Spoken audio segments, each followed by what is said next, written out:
moved from the Southern California area. It's like a little beach city area, like called the South Bay. It's like a group of beach cities. So specifically, I'm from Redondo Beach. Before working at Soligo, I did do sales. I did sales at T-Mobile. So it was kind of like more like warm leads, just cell phone service and stuff like that. But I was top 5% of the company at T-Mobile. I was a lead in my store. I had a couple, good deals with business deals with T-Mobile and stuff like that. So I had a little bit of experience, but I popped my first deal Wednesday, like everyone was saying. I popped my first deal on a Wednesday. And then after that, I closed 5 in a week. I've been kind of hot ever since, you know what I mean? So I'm going to tell you guys a little bit what I think is important about really setting and the things that I learned in the first month and a half to kind of close those deals. You know what I mean? So something like I learned when I first got out here that we have to have is non-negotiables. It's something my managers made a big deal. And at the start, I didn't think it was the biggest thing, but I quickly learned that having a strict schedule and following it and things that are like not negotiable to do is very important. Once you have a set schedule and non-negotiables, you can get into the flow of doing them every single day, no matter what you're doing. And then you'll be able to get into like this routine that helps you increase your mental fortitude and things like that significantly. You know what I mean? You'll be able to be a lot stronger as a person, be better as a setter. And you'll be able to go out there every day at 100% effort. You know what I mean? You won't be having those days where you're at a 60% or at a 70% and you just don't feel good. You'll always be at 100%. And that's kind of what you need to do. Go out there every single day and get after it,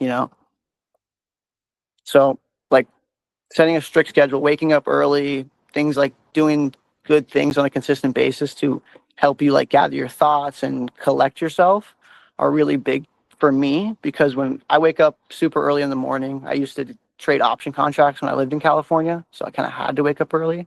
So I'm on this routine my whole entire life of waking up early, getting after the day, getting my thoughts, figuring out what I'm doing that exact day, and then doing it to the best of my ability. So going into each day with a positive mindset, it just makes you think great, it makes you feel great, and then it'll make you go out the hood and just kill it that day. You know what I mean? Like creating all these habits gets you into like this flow state, this like kind of like a rhythm, and then it puts you like to where you can give 100% of your effort every single day. And that's kind of where I got that week. I was just in it every single day. I was 100%. I'd wake up, I was ready by like 9:30 in my Soligo gear, like ready to go, always ready. Like in the morning, you get your stuff done and then you're just going. You know what I mean? You study, you get that mental grind going, and then you're set for the day. That's kind of where you need to be in order to get 5 deals in a week and pop off. You know what I mean? You have to get into that flow state is what I like to call it. It's like a term a lot of athletes use when they're like doing really good, but I kind of think of us as athletes, So Real quick, Max, that's fire. Can you just move this screen because we can't really see the writing on it? this thing, huh? Yeah, there you go. Cool. Well, yeah, bro, that's amazing. Yeah. Sorry about that. It's my bad. I don't usually present on a phone, but I didn't have my computer with me.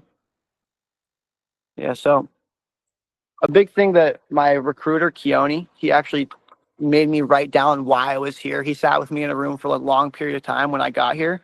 And he was like, hey, dude, your whys like aren't where they need to be. And he kind of explained it to me and like what the deeper meaning of the why is. Like, it's not just here for your money. You're not just here for set things. You're here for people and you're here for yourself, right?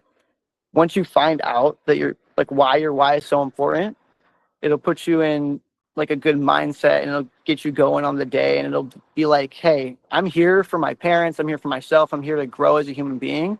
And that'll help you roll with the punches. That'll help you take those no's with a little bit better, like a grain of salt, you know what I mean? A little bit better, but like not a grain of salt, a grain of sugar, I should say. Because when you get that no, you're just like, I'm here for this, I'm here for my family, I'm here to help. They give me a no, and you just roll with it. You go on to the next door and you're still 100% for the next door. Like the why is what's not going to make you get knocked down and get out of that flow state I've been referring to so much, because once you're in that state, you don't want to get out of it. And the way to stay in it is just thinking about your why, thinking about what you want in the future, thinking about where you want to be and why you're there. You know what I mean? Having a positive outlook on those no's and taking each of them as like a learning experience will help you stay positive.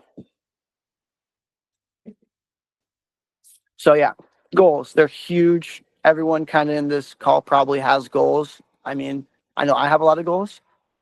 Short-term goals that are specific, measurable, achievable, and realistic are probably what you want. You don't want to set a goal for a year out or 2 years out or whatever it may be. You want to set goals that allow you to work harder in a short period of time. Because if I'm like, oh, in 5 years I want to do this, that gives me an excuse not to do it today. You want to think about where you're going to be a month from, even a week from now, a month from now, 3 months from now, a shorter time frame, because you want to give yourself that time to succeed, but also reach those goals. You have to be realistic at the end of the day, or you're not going to ever reach your goal. Like if I want to go out there and I say, I want to get 65 sets and closes in a week, and it's unrealistic. You know what I mean? You want to set a realistic goal that's achievable and you can get to it in that time frame. So each opportunity you get at the time, you'll want to take it. Like if I say, hey, I need 4 deals in a week. And my goal for the last week when I got 5 deals was 2. My goal was 2 because I hadn't had a deal.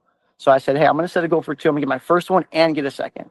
And I got my first, I got a second, and I was like, dang, let's keep it going. And I kept that going because I had a very achievable goal, and it pushed me to work harder because I wanted to just smash the goal out of the park. So I kept knocking. I kept having 100% mindset. I kept on knocking every door, and I kept taking every opportunity I got. It doesn't matter who they are, what their situation is really. There's some off situations, like, yeah, but it doesn't matter who that person is because you're here to help. And every person wants or doesn't want help, but every person likes help. And if you're there and you're genuine and you're showing them that you want to help, they'll want to sit down and talk with you or let you inside or whatever the case may be. So get those goals. Those goals will help you be genuine, and genuine will help out with everything else, right? So the biggest thing that I found, other than outside of work, your schedule, staying in the right mindset and everything like that, is being happy to be on the door. You know what I mean? Being happy to be knocking on that person's door and being happy to help. So at T-Mobile, a big thing I took from T-Mobile is it's a cheaper cell service. Even though it's good cell service, it's cheaper, right? Everyone knows that. So I was always there getting people's bills down, doing this, doing that. And this is the same thing. You have to want to save that person money. You have to be happy to save them money. When you're on a door and you mirror the person, right? You mirror a rhino or you mirror whomever it is. You don't really want to fully mirror it because you always want to be happier than that person. If they have a 30% happiness or a 30% energy, and you have like a 60% energy or 70% energy, you guys are going to be in the middle and be 50. You kind of want to be happier because energies match each other. So if you're happy and someone else is very sad, you can bring them up, or you can bring up the level. You know what I mean? So that energies give off like this vibe and the homeowners can feel that. So you really just want to build trust with them and seem very genuine because you're only there to help. But at the same time, you don't want to overdo it.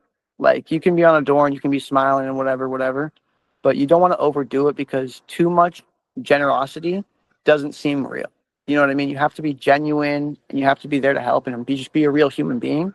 You can't be like a robot, just like super happy. You know what I mean? You have to find the balance, solid balancing act. So that's kind of what I felt. That's my last slide, but yeah, that's kind of what I felt really helped me out. I mean, if you guys have questions about that sort of stuff, I'm more than happy to answer them. Yeah. Other than that, No, I thought that was amazing. That was honestly really, really insightful, very well prepared.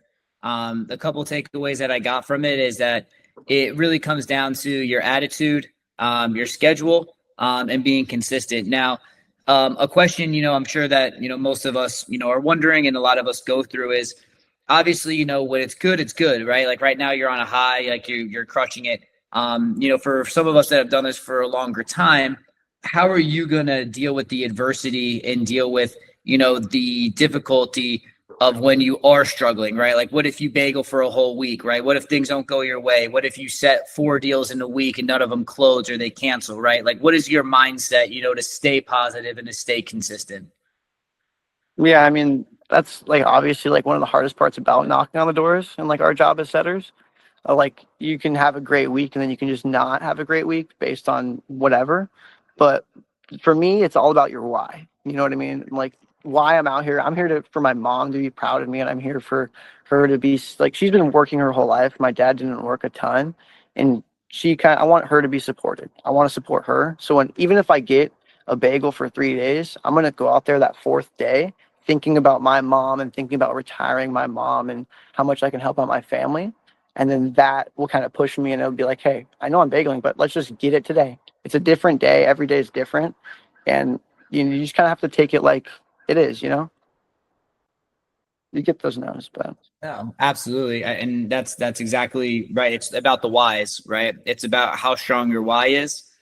If you're out there just to be out there, you don't have any direction, you have no purpose, you're not going to have fun. First off, that was on your slide, right? Be happy, right? Actually, like, have fun while you're out there. And then also, it just keeps, it keeps that singular focus of why you're doing what you're doing, regardless of how you feel about it, right?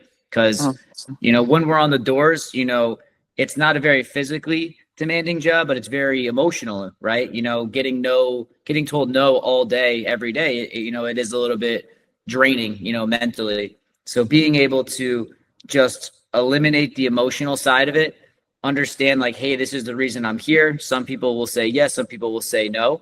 It doesn't matter. We're going on to the next.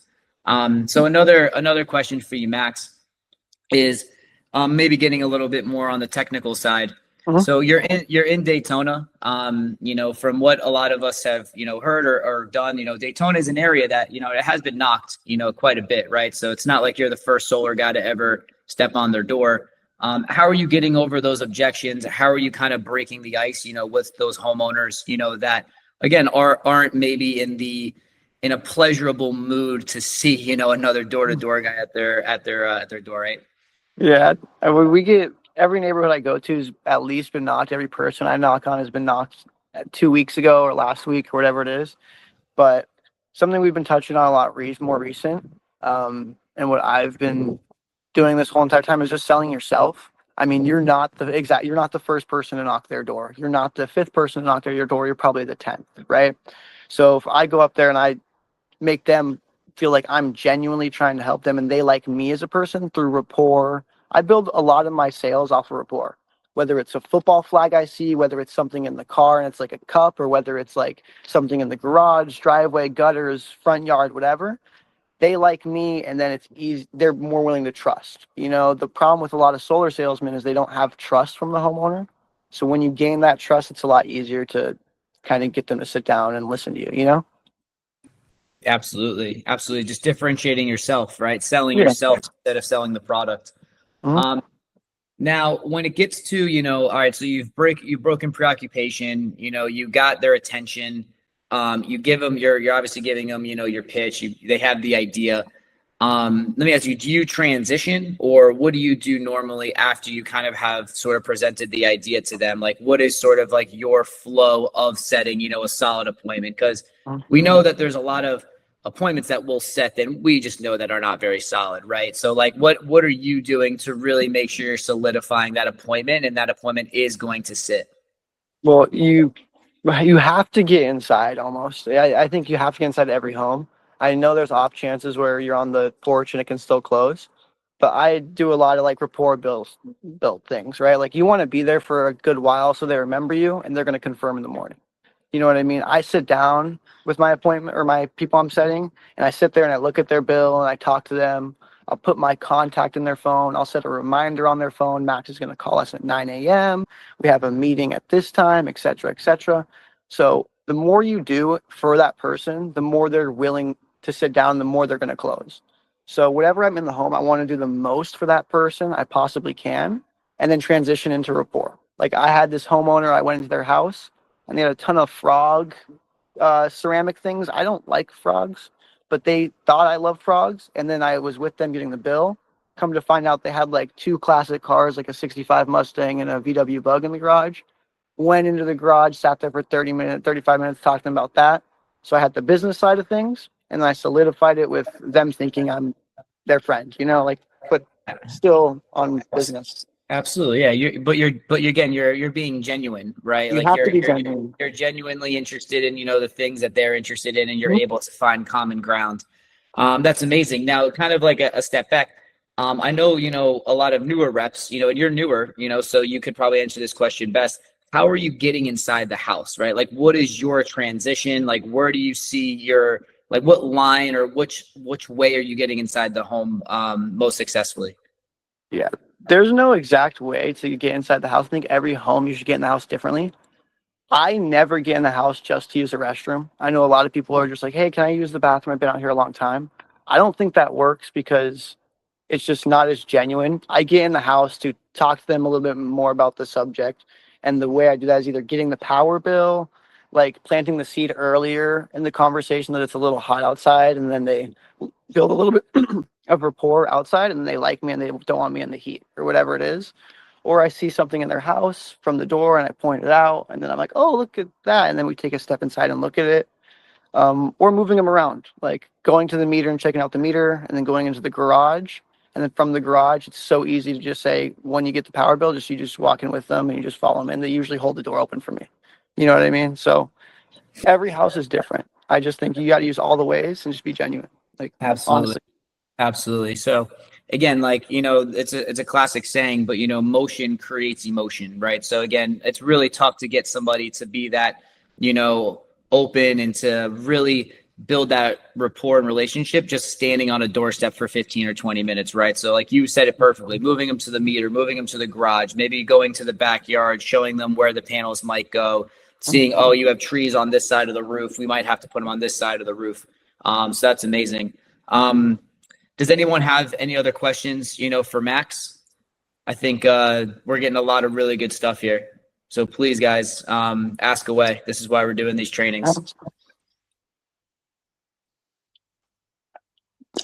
So I'm not familiar with like the Daytona market. I'm sure it's pretty similar to like Orlando. But what's your method for like diffusing like homeowners? I'd say like probably 1 out of 5 homeowners I get are like no soliciting, that kind of homeowner. It's probably the exact same. How do you diffuse those kind of situations? Well, I never want to waste my time with someone who's a 0, to be honest with you.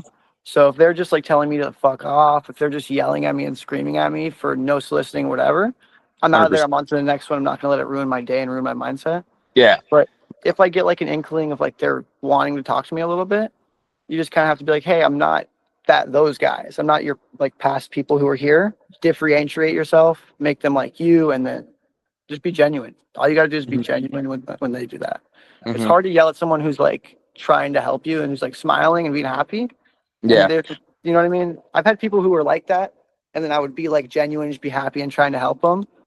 And then they'd like apologize to me after. They'd be like, oh, I'm sorry, I was being a dick. I'm like, there's just a lot of people knocking on our doors. Yeah. It's like you definitely get the assholes, so it's like they're a little harder to get to come through, but you get the very passive, like no soliciting, like they don't say with any like real force, and you can kind of just like, I don't know, those are the people you can definitely get through. Those people, you just got to be genuine. When they're like, bless you, Ryan. When they're like softer and like they're like, hey, like no soliciting, like you shouldn't be in the neighborhood. You kind of just talk to them about it. You be genuine, and because those people are nice, those people are understanding. Yeah. Like at the end of the day, they're not going to yell at you, and you just kind of you see where it goes. You know what I mean? Be genuine, be trying to help, and they'll get that vibe and they'll get your energy. And another thing with like the time wasters is like you'll get those people that like don't care about their power bill, like they don't care to lower it. You probably just like leave those as well, right? Or do you have a way of? No, if they don't care about their power bill, I mean, it depends how high it is, right? If they have like a $64 power bill, I'm probably not going to waste time with them because it's very small, right? I was told not to do anything over like $90-ish. Yeah. But if they have like a $110 bill and they don't care about it, or a $150 bill and they just don't care, you can still show them benefits. You know what I mean? Just because I don't care about my car payment doesn't mean I want a cheaper car payment for the same car, or a better car at that. You know what I mean? Just because like, it's like you can always just talk to them. Those people who are like, if they come out there and they're telling you, I don't really care that much, it's this much, it's this, it's that, you can build it on like that they've been getting screwed over for a long time, or whatever the case may be, or it's a monopoly through, is it FPL in Orlando? I don't know who it is in Orlando. It's mostly Duke. Okay, yeah, Duke especially, they were pretty rough. Yeah. I mean, if you don't care about the bill, it's like, what has Duke done for you? Has Duke ever treated you like a real customer? Have they ever like helped you out in any situation? Have they done anything for you? And then we can actually do stuff for them. You know what I mean? Like there's a lot of things that closers can do for these customers that are a lot better than what we can do. So if you just tell them we can actually help you out with a lot of things, then it gets the closer in the door and they can work their magic and then sauce it up. You know what I mean? Mhm. So yeah. Thanks, bro. Gotta- You're a dog. Yeah, of course. You too, bro.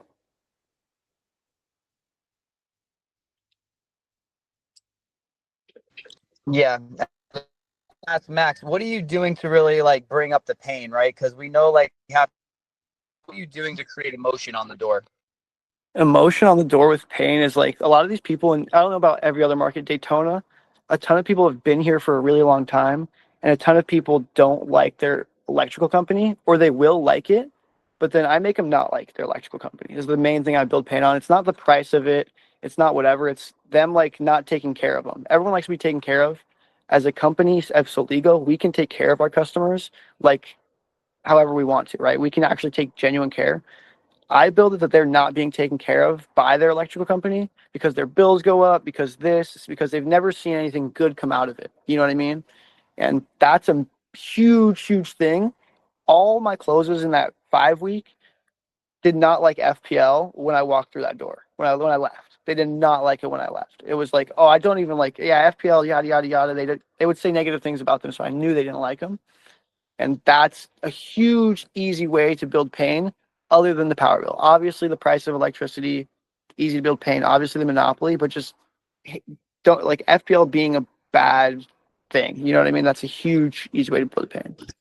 Yeah, it's like with FPL, you're just one out of, oh, I don't know, there's probably like 10 million people on FPL's grid, maybe more, right? It's like you're just a number, right? Like look at your account number and how many digits there are, right? With Soligo, it's like, we're a local company. We're able to take care of you. Anything happens, like we're here for you. You're not going to be on hold, for 2 hours, things like that. So you're really trying to kind of make FPL just look like the company that, hey, like you're just a number, right? Like they're not doing anything to actually like benefit you at all. They're just providing a service that is overpriced. Is that what I'm kind of hearing? Dude, that's exactly what it is. I mean, like we can help everyone out. You know what I mean? And it's about that being genuine thing. Like FPL is now not genuine at all. FPL just sends you one thing in the mail and you got to pay it. You know what I mean? Differentiate the company, differentiate myself on the door. I'm different than the other solar guys. Our company's different than FPL. We're better and we can help you. And that's the sauce. It's amazing, man. It's awesome, Max. Does anyone else have any other questions? Anything like specifically, maybe any objections that anyone's been getting that Max can maybe help with?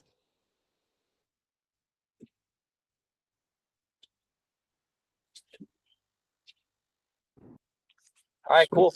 Well, hey, Max, man, we really appreciate this. I think this was awesome. You're an absolute stud. You're crushing it.